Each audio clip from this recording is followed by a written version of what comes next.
안녕하세요. 파산관제인 홍현필 변호사입니다. 오늘은 그 파산 면책 진단을 정확히 하는 법, 받는 법, 면책 체크리스트, 관제인 실무에서 문제된 것을 중심으로 제 썸네일에 한 3,000건 정도를 이제 했고요. 그 다음에 환가한 거는 대략 한 500건에서 지금 600건 사이일 겁니다. 정확하게 제가 통계를 내던 중에 중단을 해갖고 되게 그냥 500건, 뭐 500에서 600건 정도 될 것 같습니다. 그래서 거기서 보시면 이제 지난 시간에 이어서 보시면 여기 지난 시간에서 제가 타인 카드, 타이니 카드를 뭐 쓰는 거나 아니면 이제 뭐 카드깡 같은 그 좀 범죄 행위까지 아울러서 말하는 겁니다. 카드와 관련된 것 카드로 할게요.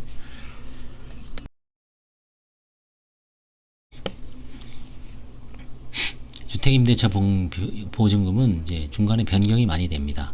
이혼으로 변경되는 경우도 있어요. 그건 어쩔 수 없죠. 상가임차 보증금은 변경되는 경우는 이제 매각했을 때 변경되는데 그건 뭐 이제 정당하냐 아니냐의 문제고, 보험예약한 거 많이 변경되죠. 그렇죠? 이 급여나 이런 건 변경될 수가 없죠. 차량도 많이 변경되고 동산 이런 거는 뭐 변경되는 경우 거의 없고요. 부동산도 이제 많이 이전하죠. 그렇죠? 그래서 여기 이제 문제가 되고요.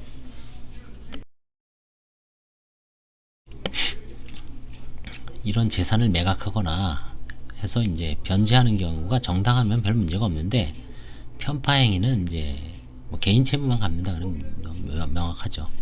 그 다음에 이제 대물 변제는 주로 부동산, 그죠? 차량, 요 마찬가지로 등록된 재산에서 많이 일어나고, 영업양도도 마찬가지입니다. 주로 이런데, 그 다음에 상가, 그죠? 많이 일어나죠.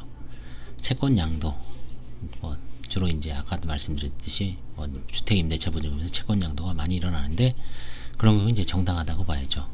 그냥 뭐 미수금을 어떤 특정 채권자한테 양도했다, 그러면 이제 사행위를 따져볼 수가 있습니다. 그 다음에 이제 근저당권 설정을 많이 해주죠. 채권자한테 어디다가 등록, 그리고 이제 부동산에 해주죠. 그건 전형적인 사행입니다.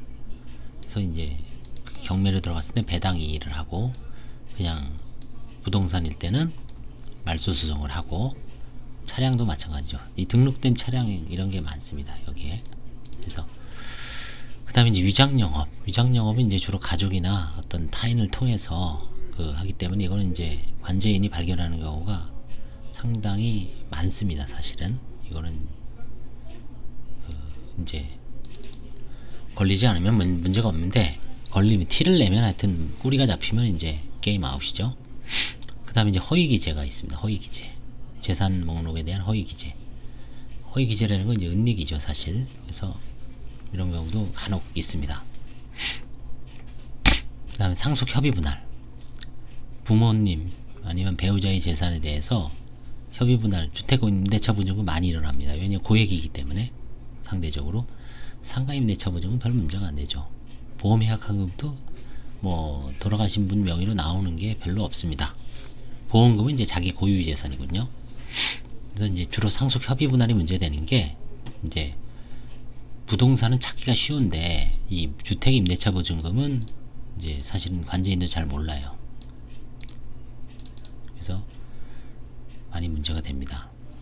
그 다음에 상속 포기는 법원의 심판 결정을 받아서 상속 포기를 한다면 이거에 대해서는 관제인은 손을 댈 수가 없고, 다만 파산 선고 후 신청 전에, 파산 신청 후 선고 전에 이 상속이 개시된 경우, 제가 지금 케이스 하나 걸려 있는데, 그런 경우에는 한정 승인의 효력이 있어갖고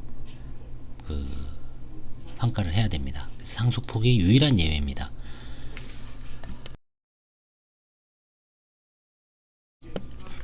이거 이해하는데 10년 이상 걸려요. 왜냐하면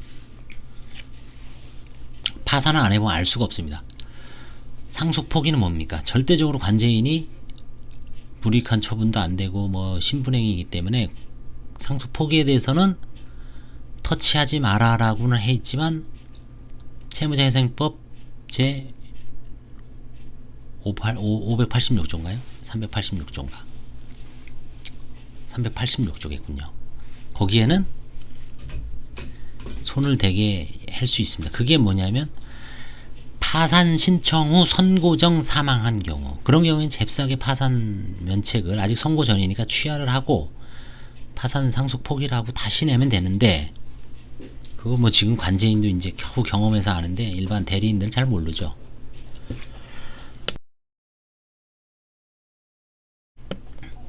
저도 이번에 이제 두세 번째 하는 건데, 이번에 케이스 하나 걸렸습니다.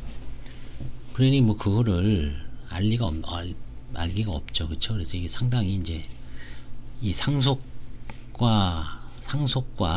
이 재산과 만났을 때 아주 스파크가 팍팍 튑니다. 스파크가 튄다는 거는 채무자 입장, 채무자 내지 아니면 그 가족들 입장에서는 괴롭고, 관제인 입장에서는 환가하려고 아주 눈에 불을 켜는 경우가, 여기에서 상당히 스파크가 많이 일어납니다. 이거는 상대적으로 발견하기가 어렵죠. 그쵸? 아주 뭐 진짜 관제인이 뭐 탐정처럼 뭐 구글링 하고 뭐 현장 가고 생쇼를 해야 되는데, 이거는 찾기가 쉽습니다. 껌입니다.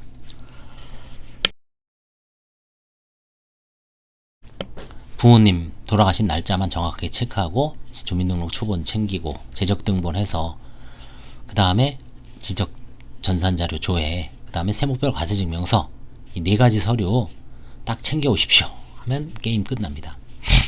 그러면 주택임대차 보증금은 찾기가 어려워도 주택임대차 보증금도 확정일자 신청서 띄워오라 그러면 게임 끝입니다. 그래서 차량도 마찬가지죠. 이런 거는 이제 뭐 여기서는 그냥 주로 부동산하고 주택임대차 보증금만 해도 그게 전 재산이잖아요. 그렇죠? 여기 가장 스파크가 튀는 지점이다. 그 다음에 이제 혼인중 분할, 그렇죠? 이것과 이거의 공통점은 뭘까요? 이거는 나를 둘러싼 가족들 간의 문제죠. 이거는 형제자매, 배우자 내지 이제 가족들과, 이것도 마찬가지죠. 부부 사이의 문제고. 그래서 어떤 재산이 있을 때 이게 어떤 가족 단위에서 개인으로 쪼개질 때 파산이 문제가 되면 당연히 그걸 어떻게 취급할 것인가가 옛날 이래로 법에서는 고민을 하겠죠. 그쵸? 수천 년간 이거 어떻게 할 것인가, 채권자들한테는 어떻게 나눠주고 남은 사람들한테는 어떻게 나눠주고. 그래서 뭐 상속법에도 유류분이라든가 이런 제도가 있잖아요. 그쵸? 이혼에는 재산분할 제도가 있고, 결국은 한 사람이 다 독차지하는 걸 방지하는 어떤 시스템이죠. 그랬을 때 그건 이제 가족 내부의 문제고, 이 채권자는 외부자죠. 외부자인 사람인 어떻게 권리 행사를 할 것인가, 이 사람의 권리를 행사하게 할 수 있을 것인가 말 것인가, 그 가족의 어떤 벽을 뚫고 들어가서 뺏을 것인가, 배우자의 재산까지, 아니면 그 협의 분할 받은 다른 가족.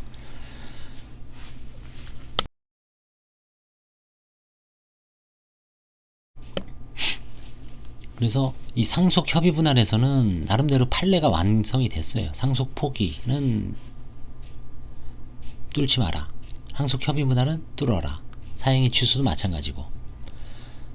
근데 혼인중 재산 분할에서는 이게 뭐 판례가 파산과 관련해서 없다시피 합니다. 없다시피. 사행위 취소와 관련해서는 과도한 분할은 재산 분할이 문제가 돼서 사행위 취소의 대상이 된다는 판례는 있지만 유료분은 안 된다. 그 다음에 이혼 재산 분할 청구권은 어떻다. 그죠? 그래서 좀 판례가 좀 드물어요. 이 이혼에서는.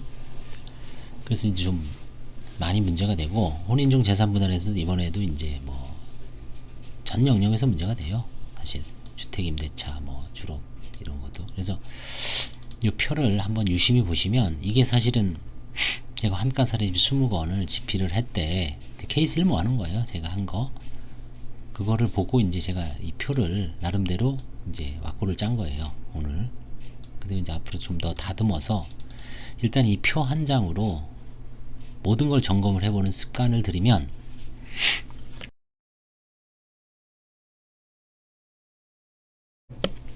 채무자 입장에서는 스스로 설정할 수가 있어요. 아니, 스스로 알 수가 있어요. 자가진단할 수 있죠. 아, 나 주택 임차보증금 얼마더라, 상가 있나 없나, 보험 해약환급금, 이걸 딱 자꾸 이런 행위가 있었는지 없었는지를 한번 잘 파악을 해 보십시오. 그렇죠? 이제 뭐 위장용어 같은 거 하시는 분들 얘기하겠어요? 얘기 안 하죠. 근저당 설정했는지 안 했는지, 남한테 채권 양도 한 일이 있는지 없는지, 그 다음에 다른 사람한테 영업 양도 권리금 받고 넘긴 적이 있는지 없는지, 그 다음에 재산으로 그냥 퉁 쳐서 빚으로 재산을 넘긴 적이 있는지 없는지, 그 재산은 여기에 해당되는 겁니다. 행위는 요걸 보고 평가를 하는 거예요. 그 다음에 상속, 부모님 돌아가셨는데 상속 포기했는지 협의 분할, 이거 잘 몰라요. 그쵸? 그래서 이제 나중에 보면 포기했는데 상속 협의 분할 포기가 대부분, 이것도 포기라 그러거든요. 근데 엄연하게 법률에서는 구별합니다. 상속 포기와 상속 협의 분할. 한정승인은 이제 요즘 각광을 받고 있죠. 그 다음에 재산 분할을 해준 적이 있는지 없는지, 그렇죠? 양육권도 문제가 됐지만, 예. 그래서 이런 식으로 해서 오른쪽이 몇 개입니까? 하나, 둘, 셋, 넷, 다섯, 여섯, 일곱, 여덟, 아홉, 열, 열하나, 열둘, 열세, 열네, 열다섯. 왼쪽이 하나, 둘, 셋, 넷, 다섯, 일곱, 여덟, 아홉, 열, 열하나, 열둘, 열세, 열네, 열다섯. 공교롭게도 15개네요. 그래서 15 곱하기 15.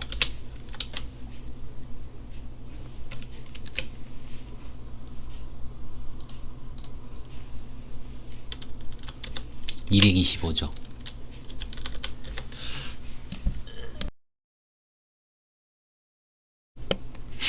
225가 나올 게 없죠, 사실은. 근데 이제 하여튼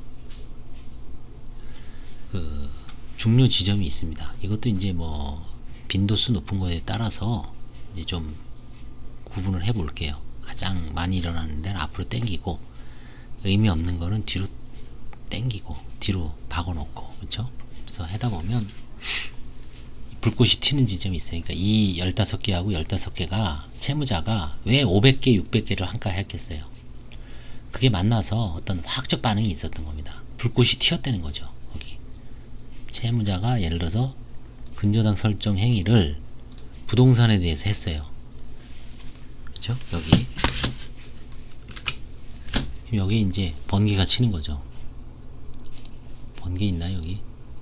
KS에 이해하기 쉽죠. 그러면 번개,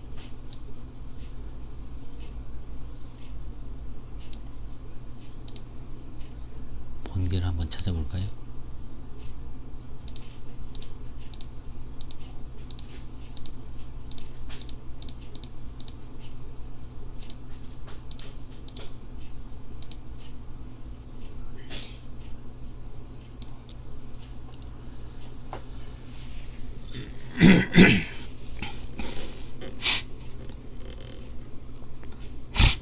번개는 못 찾겠네. 그냥 온천, 뜨거운 거, 이걸 뭐 하나 표시할게요.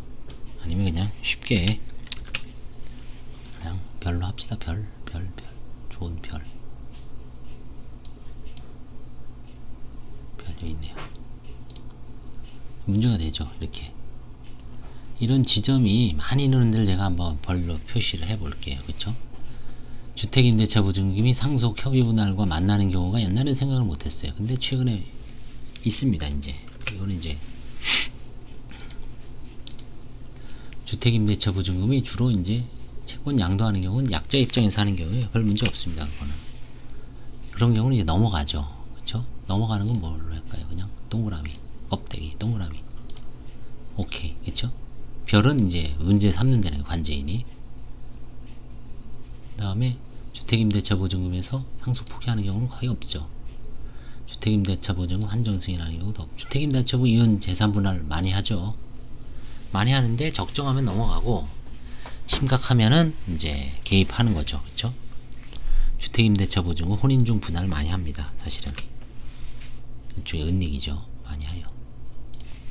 상가임대차 보증금은 주로 영업양도와 관련되죠. 영업양도 요거 이런 식으로 점검을 하는 겁니다. 그 다음에 상가임대차 보증금으로 뭐 글쎄 뭐 대물변제 변제 많이 하죠. 종업원 월급 주고 거리처, 그쵸? 근데 대부분 문제가 없어요. 이런 경우는.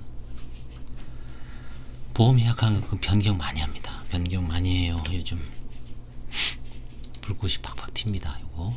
그 다음에 보험 예약하금으로 깨서 뭐 변제, 대물 변제, 영업양도, 아니 변제, 대물 변제 많이 하죠.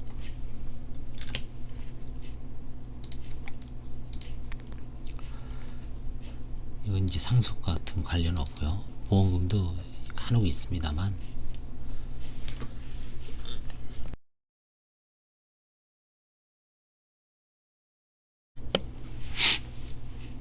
급여를, 그래서 이런 식으로 한번 부동산만 마지막으로 해보겠습니다. 부동산은 뭐 변제도 많이 일어나고요. 그렇죠? 편파 변제 많이 일어나죠. 매각한 다음에 대물 변제도 가끔 많이 일어납니다. 이게 그 다음에 뭐 영업양도하고 관련이 없어요. 채권양도도 관련, 근저당사건 너무 많이 일어나죠. 부동산과 위장 영업 뭐 생각하기 어렵습니다. 부동산과 허위 기재 많죠. 자녀 명의로 보유하고 있는데 기재 안 했어. 자녀 부동산 이제 기재하지 않는다 그래서 안 했다가 나중에 어떻게 우연히 관제인이 어떻게 알고 꼬투리 잡아서 자녀 명의로 돼 있는 거 발견하면은 그것도 이제 일종의 허위 기재입니다. 자녀 명의로 돼 있더라도 명의신탁 사실상 내 거면은 기재를 해야 되는데 글쎄요, 그거 그냥 나중에 발견하면 해도 안 하죠. 협의 분할 대부분 많이 일어나죠. 상속 포기 많이 합니다. 가끔 합니다. 그래서 무력화 시키는 경우도 있습니다. 그 다음에 한정 승인, 그렇죠? 지금 저도 하고 있는데 한정 승인 많이 하죠.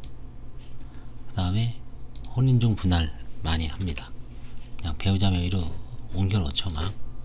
그 다음에 이혼재산 분할 뭐 당연히. 부동산은 모든 영역에서 다 일어나죠. 이게 재산이 커서 그래요. 결국 재산이 먹을 게 많으니까 팔아서 변제나 대물 변제 팡팡 하죠. 근저당도 설정해주고, 그 다음에 이제 좀 허위 기재 많이 하죠. 그쵸? 그 다음에 협의 분할도 아예 내가 뭐 받아봐야 내 빚쟁이들한테 다 가니까 그냥 어머니나 다른 형제들 앞으로 그냥 그대로 놔두죠. 부동산. 경매 부동산은 마찬가지로 이제 이 부동산이 경매로 넘어가니까 거의 뭐 똑같다고 봐야죠. 같다고. 미등기 상속 부동산. 이거는 이제 사실상 채무자 거죠. 이 부동산에 들어가는 겁니다. 사실상. 이거는 이제 대해서는 상속 포기를 못 합니다. 한정 승인도 이제 3달 지나서 못 합니다. 그냥 오직 그냥 상속 매각을 해야 돼요. 그래서 협의 분할로 그 지분을 매각하는 수밖에 없죠. 이제 사후적으로 오직 협의 분할만 할 수가 있습니다. 상속 포기 못 해요.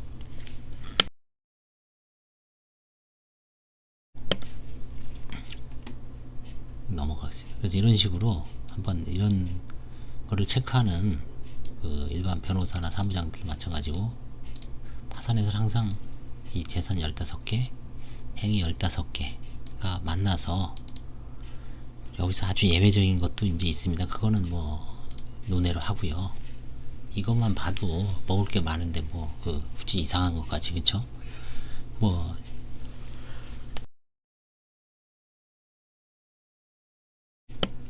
여기서 더 할 수 있는 건 이게 비상장 주식 있어요. 비상장 주식.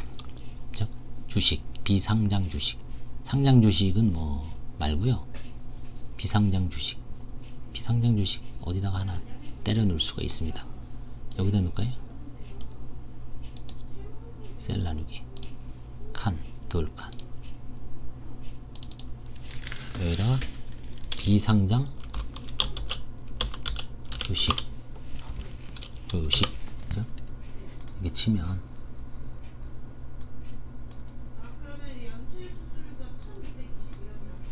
카드.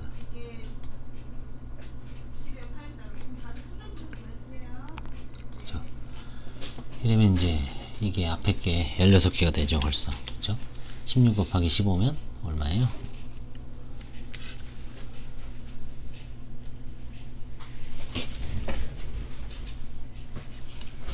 나중에 이제 하면 되고요.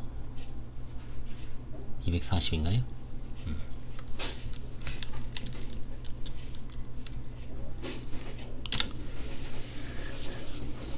이제 예를 들어서 이제 이게 시대적 흐름에 따라서 이제 새로운 환가 재산이 생깁니다. 이게 새로운 환가 재산이 생겨요. 사선 놓기도 오늘 처음 해보는데 되네요. 이제 조금 안 좋아도 자꾸 해보면 늘죠. 그죠? 됐습니다. 여기다가 이제 요즘 비트코인 이제 어떤 관제인이 문제가 됐어요. 그쵸?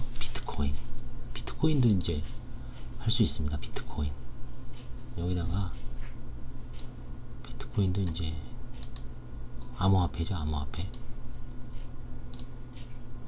왜 이래? 다 좀 줄이겠습니다.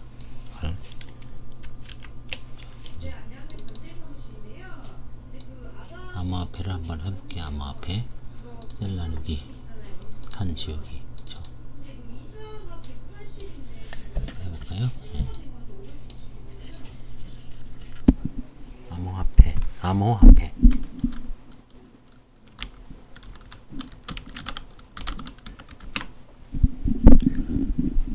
암호화폐의 대표적인 게 비트코인입니다. 그래서 비상장 주식 그쵸? 이건 다시 이렇게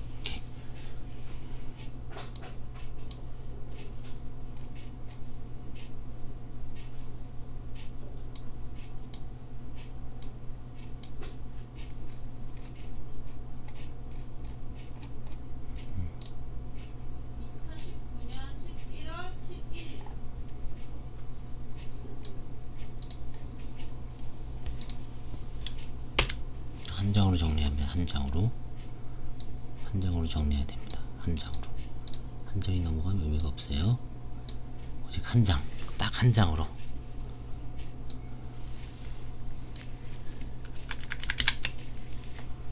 몇 개입니까 여기?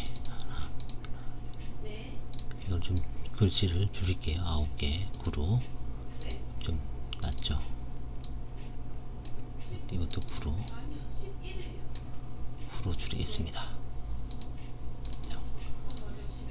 하나, 둘, 셋, 넷, 다섯, 여섯, 일곱, 여덟, 아홉, 열, 열하나, 열둘, 열세, 열네, 열다, 열여, 열일곱. 그쵸? 벌써 2개 늘어났죠. 17. 행이 하나, 둘, 셋, 넷, 다섯, 여섯, 일곱, 여덟, 아홉, 열, 열하나, 열둘, 열셋, 열네, 열다섯. 행위도 나중에 제가 더 생각나는 대로 한번 해서 해볼게요. 그쵸? 그래서 이제 이건 지울게요. 이런 식으로 항상 이제 체크하는 습관을 들이고, 그 다음에 이제 가장 중요한 거는 그럼 이걸 어떻게 찾아내느냐. 이제 진단하는 사람 입장에서도 그렇고, 진단 받는 사람 입장에서도 그 도구 스킬을 알아야 되죠. 그쵸? 스킬. 주택임대차 보증금. 이 사람은 이제 자기 머릿속에 있고 계약서가 있죠.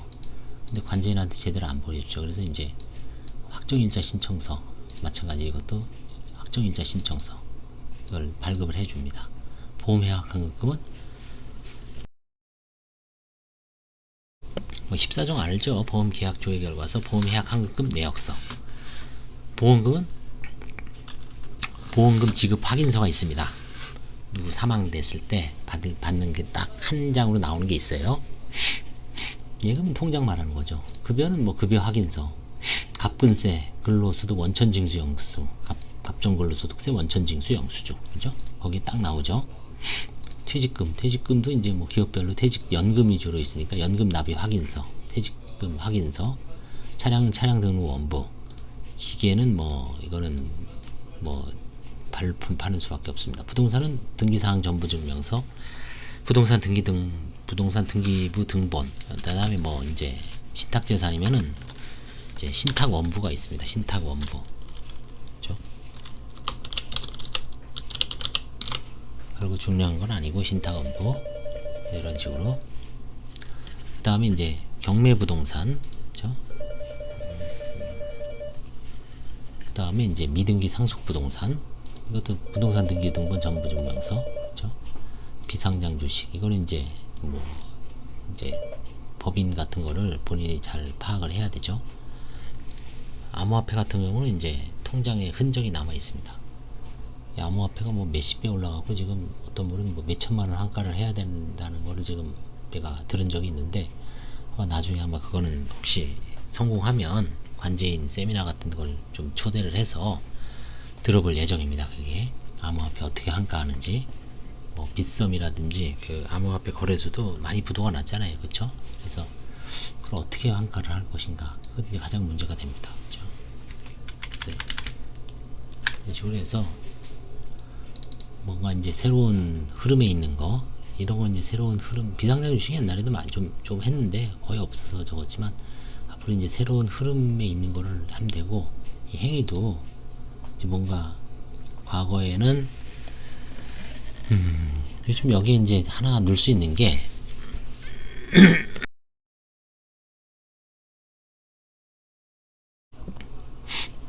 제가 보기엔 이제 다단계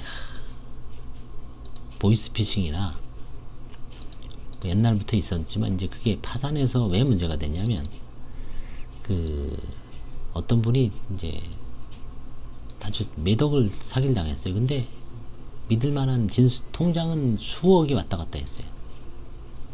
통장에는 뭐 사기당한 게 어마어마한데 이름을 아무도 몰라. 아무도 몰라요, 자기가 그 사람이라고. 이거 어떻게 됐습니까? 그러니까 어떤 남자분한테 사기를 당한 거예요. 그 사람은 자기 이름은 하나도 없어요. 튄 거죠. 먹고. 자기가 이제 아는 이 여자분을 이용해서 이제 그 거래를 한 겁니다. 여기서 이제 예를 들어서 보이스피싱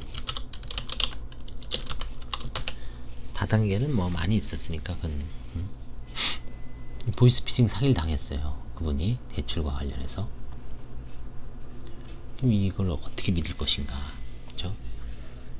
아무것도 없어요, 흔적은.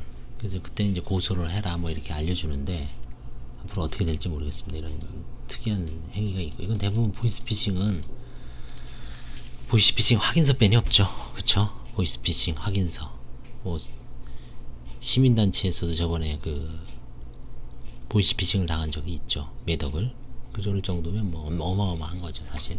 그래서 이제 이게 뭐 별건 아닌데요. 그냥 한 장으로 여러 가지 어떤 그 복잡한 그 서면이라든가 그런 걸 떠나서 아주 직관적으로 일목요연하게 딱 그 15 재산 15개 17개 정도, 그 다음에 행위 15개의 행위, 내가 문제될 만한 행동이 있었는지를 해서 거기서 이제 문제되는 거를 동그라미 쳐서 그 부분을 진단하는 의사인 변호사가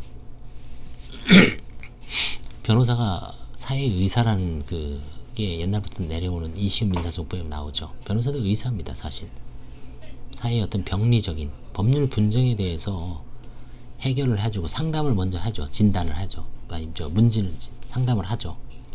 그 다음에 이제 진단을 할 거 아닙니까? 이게 되는 거다 안 되는 거다, 이건 뭐다 이거는 뭐 이혼 소송을 해야 된다, 소송을 해야 되느니 마니든, 권리가 있는지 없는지, 여러 가지 이제 제가 본인의 어떤 경험이라든가 법적 지식을 기초로 찾아온 의뢰인한테 이제 안내를 해줘. 그리고 정확하게 진단을 해야 되죠. 모든 거 진단을 해야지 그 위에 처치가 제대로 되죠. 진단을 완전히 엉뚱하게 해놓으면은, 의료도 마찬가지죠. 간이 문제인데 신장을 떼어내면 완전히 의료사고가 나고 그 사람 마시가게 하고 죽게 하죠, 잘못하면. 죽음과 사건도 마찬가지입니다. 뭔가 잘못되면 그 사건은 완전히 그냥 골로 가는 거죠. 그래서 진단하는 사람 입장하고 진단을 당하는 사람 입장하고 공평하게 뭔가 접점이 이루어지는, 불꽃이 튀는 지점에 대해서 한번 관심을 갖도록 유도하기 위해서 이 표를 한번 제가 별건 아니지만 한번 짜왔습니다. 이러면 이 재산 이거하고 이거 이제 접점에서 불꽃이 전혀 튀지 않는 부분도 많아요. 그건 넘어가야죠, 그런 거는. 그렇죠? 퇴직금, 그렇죠? 퇴직금과는, 근데 여러분들 사실 그걸 알아야 돼요.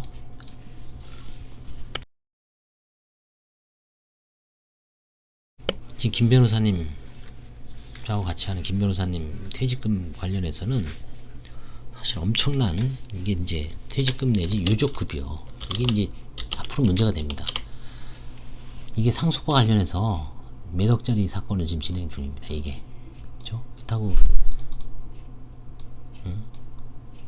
보증금도 하나 나중에 제가 따로 사실 관련이 전혀 없다고 볼 수는 없죠. 이건 오히려 거액입니다. 그죠? 직장생활 하다가 돌아가셨어요. 상조나 그 회사 내규로 뭐 돈을 지급하죠, 유족한테. 근데 그게 상속재산이냐 아니냐, 그죠? 문제가 되죠. 그죠? 그 채권자는 어떻게 할 것인가, 권리 행사를 할 수 있을 것인가 말 것인가, 아니면 제한적인가. 지금 판례가 지금 생성 중에 있습니다. 그러니까 모든 급여도 마찬가지예요. 급여도 전문직들, 판사들이 의사와 변호사가 파산을 하면 빚이 아무리 많더라도 개인회생 일반회생을 생각을 해야 봐야 되는 거 아니냐. 근데 신문기를 많이 잡죠.